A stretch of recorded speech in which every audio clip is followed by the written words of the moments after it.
স্কিনে চুলকানি, দাঁত, ফাঙ্গাল ইনফেকশন অথবা ঘামাচির মতো সমস্যা হয়ে থাকলে তোমাদের মধ্যে অনেকেই কেটোকোনাজোল সোপের নাম একবার না একবার নিশ্চয়ই শুনে থাকবে, কিন্তু অনেকেই হয়তো জানোই না যে এই সাবানটার আসল কাজ কি, এর কোনো সাইড এফেক্ট আছে কিনা, অথবা কিভাবে এটা ব্যবহার করলে সবচেয়ে ভালো ফল পাওয়া যায় আর সবাই এটা ব্যবহার করতে পারবে কিনা। এই সব কিছু না জেনেই বোকার মতো অনেকেই এটা ব্যবহার করতে শুরু করে দেয়। তাই আজকের ভিডিওতে আমি তোমাদের সঙ্গে এই কেটোকোনাজোল সোপ সম্পর্কে এমন কিছু তথ্য শেয়ার করব যেটা জানার পর তোমরা এটা বুঝতে পারবে যে এই সাবানটা তোমার স্কিনের জন্য কতটা উপযুক্ত। Hello everyone, I am Riya, welcome back to my YouTube channel and also welcome to a new video. Ketoconazole soap ব্যবহার করার আগে কেটোকোনাজোল আসলে কি সেটা আগে জেনে নাও।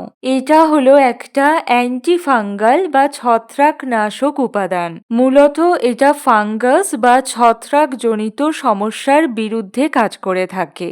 যাদের স্কিনে দাঁত, ফাঙ্গাল ইনফেকশন, চুলকানি অথবা ফাঙ্গাসের কারণে স্কিনে লালচে দাগ হয়, স্কিনে গুঁড়ি গুঁড়ি র্যাশ বের হয় এবং জায়গাটা খুব চুলকায়, তাদের জন্য ডক্টর অনেক সময় এই ধরনের কেটোকোনাজল যুক্ত সোপ ব্যবহার করার জন্য পরামর্শ দিয়ে থাকেন। কেটোকোনাজল কিন্তু কোনো একটা সাবানের পার্টিকুলার কোনো নাম নয়, এটা একটা উপাদান। এর কাজ শুধু স্কিনকে পরিষ্কার করা নয়, স্কিনের বিভিন্ন প্রবলেমের এগেনস্টে এই সোপটা কাজ করে থাকে।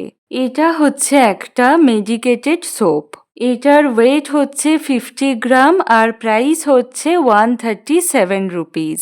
এটা নেওয়ার জন্য তোমরা তোমাদের নিয়ারবাই যে কোনো ফার্মেসিতে চলে যেতে পারো। এবার এটা কেনার পর কিভাবে ব্যবহার করবে তোমরা। আমার সাবানটা দেখো একদম পাতলা হয়ে গেছে, কারণ আমি এটা অনেক দিন ইউজ করছি। তাই ব্যবহার করার আগে স্কিনটা জল দিয়ে ভিজিয়ে নেবে। এরপর সাবানটা ফেনা করে নিয়ে যেখানে তোমাদের স্কিনে প্রবলেম রয়েছে সেই জায়গাগুলোতে লাগিয়ে নেবে।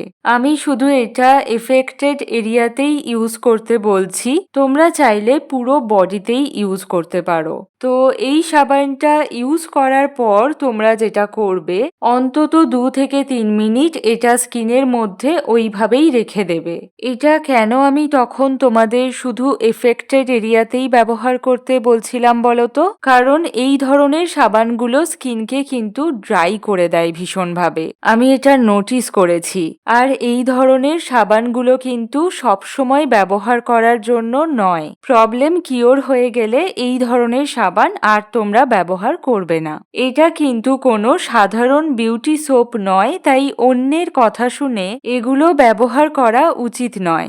নিজের প্রবলেম বুঝে এবং প্রয়োজনে ডক্টরের সাথে কনসাল্ট করে তবেই এই ধরনের সাবান তোমরা ব্যবহার করবে।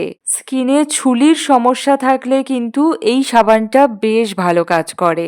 তবে মনে রাখবে, সব ধরনের চুলকানি বা স্কিন ডিজিজ কিন্তু সবসময় ফাঙ্গাসের কারণে হয় না। তাই শুধু চুলকানি হলেই এই ধরনের সাবান ব্যবহার শুরু করে দেওয়া ঠিক নয়।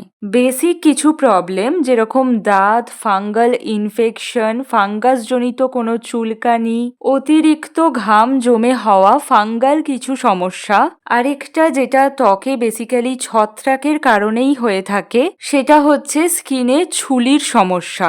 স্কিনের এই সমস্ত প্রবলেমকে কিওর করার জন্যই কিন্তু এই সাবানটা ব্যবহার করা হয়ে থাকে। তবে আমি তোমাদেরকে সাজেস্ট করব একজন ডক্টরের অ্যাডভাইস নিয়ে তবেই তোমরা এই সাবান ব্যবহার করবে। তো এই ছিল কেটোকোনাজোল সোপ নিয়ে আমার অনেস্ট রিভিউ। ভিডিওটা ভালো লাগলে লাইক, কমেন্ট এবং শেয়ার করতে ভুলো না, এবং পরবর্তী ভিডিও দেখার জন্য আমার ইউটিউব চ্যানেলটাকে সাবস্ক্রাইব করে রেখো। আজকের মতো টাটা, সবাই খুব ভালো থেকো।